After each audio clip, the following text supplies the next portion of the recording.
bagaimana kalau tidak mampu diri? Nabi jawab lagi, terangin, fa illam tastati' faqaidan. Kalau kagak mampu diri, sholatnya sambil duduk. Nih duduk ini pengganti diri yang kita nggak bisa, bukan pengganti ruku, pengganti sujud, nggak ada urusan. Itu rukun sujud urusannya. Ini mau duduk, ini urusannya nggak bisa diri. Kalau nggak bisa diri, duduk. Duduknya bagaimana? Terserah. Terserah. Mau sila, mau belonjor, prinsipnya mau duduk iftiras, tasawuf awal gitu, mau duduk tawarruk, tasawuf akhir, silahkan.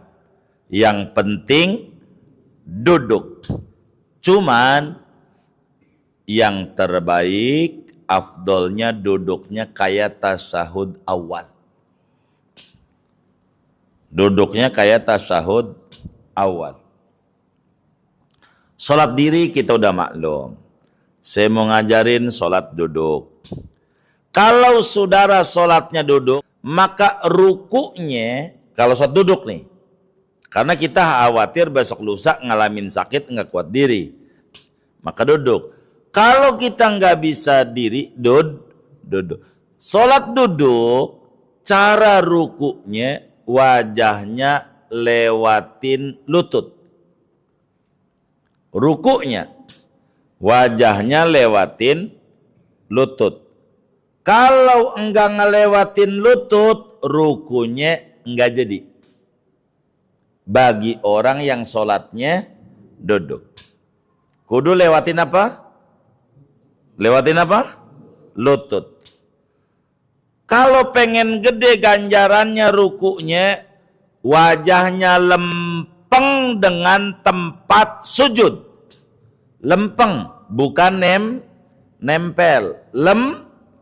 Wajahnya lempeng di mana bakal jidat ditempelin di tempat sujud. Itu baru sempurna. Rukunya, ganjarannya besar. Rukunya tuh, kalau saya duduk. Jadi minimal ruku duduk tuh lewatin dengkul. Sempurnanya lempeng dengan tempat sujud. Sujud biasa, normal. Karena ini urusan sujud. Jadi duduk ini hubungannya bukan sama sujud, bukan sama ruku. Duduk itu hubungannya sama berdiri. Begitu. Jangan sampai kita dari rumah manggul-manggul kursi ke masjid, sampai masjid sholatnya duduk. Kan ada yang kayak begitu tuh. Nih, ini nggak rapi namanya. Sholat duduk bagaimana? Nih begini. Duduknya tasawuf awal, iftiras. Jangan kaki kirinya diselopokin di kanan, ya kan? Begitu. Nah, ini kita contoh Allahu Akbar, sholat maghrib, ya kan? Ladolin amin, kulhu, fanahat, ruku, Allahu Akbar. Wajah kita lewatin lutut. Ini udah jadi, karena lewatin lutut. Tapi nggak sempurna. Kalau pengen sempurna, lempengin tempat sujud. Allah, kita bakal sujud di sini nih. Tuh.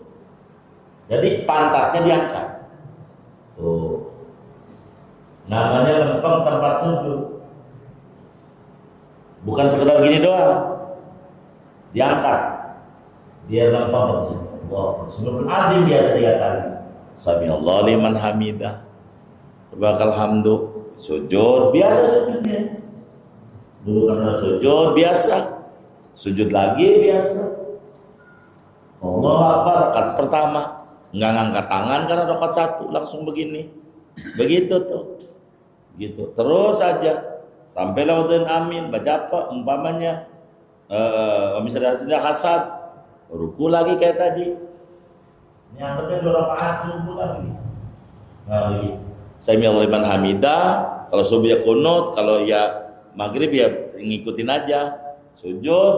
Nah sesudah sujud udah 2 kali sujudnya nih, baru duduk tasahud biasa sampailah assalamualaikum. Ini namanya sholat sambil kayak begitu, namanya sholat duduk. Saya ajarin begini saudara biar supaya sholat duduk tuh bener begitu, jangan ngarang-ngarang sendiri. Maksud saya begitu, saya harus telaga biar bisa sholatnya sambil duduk. Jangan sampai dari rumah manggul-manggul kursi, dari masjid main duduk aja, begitu, manggul kursi, sujudnya udah di kursi aja, begitu. Ini nggak bener ini, begitu kayak begitu. Mana kursinya ada tulisan kursi sholat lagi, begitu. Itu kursi masuk surga itu, kursi sholat. Bagaimana kalau kita nggak bisa duduk? Duduk udah nggak bisa, maka tidur miring. Tidur miring. Terserah, lambung kiri boleh, lambung kanan boleh. Cuman lambung kiri makruh. Afdolnya lambung kanan kalau bisa. Lambung kanan miring.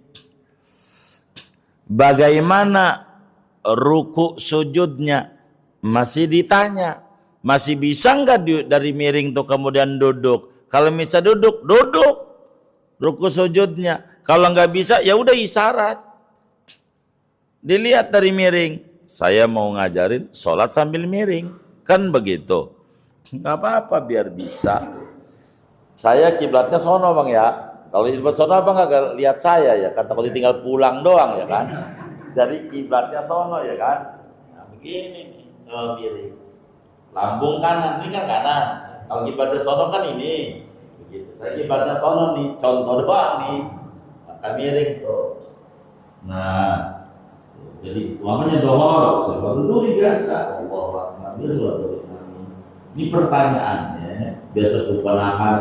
Bisa duduk nggak kata kita? Ya kalau sebentar duduk bisa. Kalau begitu kita duduk Pak. Duduk. Begitu. Allah. Kalau masih bisa. Tapi enggak, saya udah payah. Kalau dulu udah ini miringnya susah. Udah miring aja. Kalau nggak bisa. Jadi kayak tadi lagi tuh kalau bisa. Jadi berarti kukuan akad rukunya dinundukin palanya. Begitu tuh. Ini ruku sebelum berakhir di hati semua begitu. Allah liman hamidah begitu. Sujud turunan dikit begitu tuh. Jadi dibedakan antara ruku dan sujud. Kalau sujud lebih nunduk. Terus sampai assalamualaikum warahmatullahi wabarakatuh. Begitu. Wudunya bagaimana? Ya diwuduin sama anak. Jangan warisan doang. Yang mau wuduin, diwuduin. Yang niat kita, yang wuduin anak nih ember, ya kan? Ember, wuduin, diusap tangan. Kalau kita nggak bisa biasa, yang niat kita, bukan yang wuduin. Kita yang niat saat di wajah, ya niat kita. Tangan, kaki. Habis udah nggak bisa wudu, sholat. Ya begitu. Ya nggak keburu kata anaknya. Bayar. Nyuruh orang buat wuduin, tapi harganya standar. Enggak, saya kalau cuci tangan aja 500.000. Ya ini mah habis nih, kagak ada warisan ini. Banyak. Kalau mintanya gedean itu jangan. Udah dah sholat aja. Ini ada aturannya. Diatur oleh agama. Jadi sholatnya sambil tidur miring.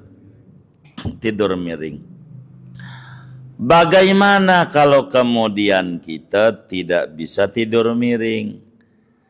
Maka turunannya terlentang.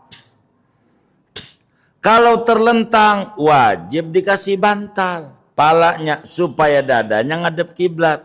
Sini yang hijau tuh. Ayo taruh di sini buat bantal saya. Maka yang penting dada ngadep kiblat tuh. Jadi ininya diganjal belakangnya. Sekarang di rumah sakit tuh tempat tidurnya puter. Jadi agak supaya ini dadanya ini ngadep kiblat, kan berarti tinggi nih kan, masih ngelihat langit nih kan. Jadi biar begitu tuh. Jadi kalau di sini nih saya sedikit ganjal di sini, jawab sudah. Lihat. Nah, bukan iya kan? Kan di rumah sakit juga gitu tuh. Jadi sholatnya begini. Allah Akbar, ruku sujudnya tinggal diangkat dikit. Sujud bawahan, tuh begitu. Jangan sampai sakit. Yang dikit aja nggak sholat. Ada yang nggak gitu tuh. Aduh parah itu. Sehat aja enggak. Sehat aja enggak sholat. Sehat aja nggak sholat. Innalillahi wa inna ilaihi raji'un. Jangan sehat nggak sholat mau ngapain? Jangan kita kata Allah juga ngerti. Allah ngerti, lu kagak ngerti ajaran Allah. Begitu. Ini kalau nggak bisa diri ngapain? Duduk. Kalau nggak bisa duduk, tidur miring. Kalau nggak bisa tidur miring, terlentang. Timbul pertanyaan. Kalau terlentang ini udah nggak bisa, mesti ada yang bisa. Pala masih gerak, badan udah setruk mati semua, nggak bisa gerak. Pala masih goyang-goyang, pakai pala, gerak-gerak aja pala. Nih ruku, nih sujud, sambil tiduran. Pala nggak bisa juga udah gerak, tapi mata masih kedap-kedip. Pakai mata, tuh masih dituntut, pakai mata. Begitu. Jadi rumus enggak sholatnya kapan? Gampang. Enggak. Rumus enggak sholatnya kapan? Gampang. Dia tiduran tuh, ini duit 100.000. Digitu-gituin di wajahnya, 100.000. Kalau dia kagak ngedip, sholat enggak wajib. Ini duit taruh di mangkok dan baskom, buat takziah. Tapi kalau masih ngedip, sholat masih iya, biar sakit parah. Udah begitu aja deh rumusnya. Tapi rumus ini di kitab gak ada ini. Untuk mengukur akalnya ada enggak begitu. Cuman kata Syekh Nawawi Al-Bantani, kalau orang udah koma, biasanya mengikut madhab yang 3, Maliki, Hanafi, Hambali. Udahlah nggak sholat. Kalau udah koma. Kalau madhab Syafi'i masih kudu sholat. Madhab Syafi'i walaupun koma di dalam hati sebisa dia. Kan kitab kita ajro arkana sholati fi qalbi. Sholatnya dalam hati. Ini Fatihah, ini ruku hatinya. Karena dia masih hidup. Tapi pada pengamalannya kata Syekh Nawawi ikut madhab yang 3. Udah koma mah udah enggak sholat pada pengamalan itu. Madhab Syafi'i enggak kasih.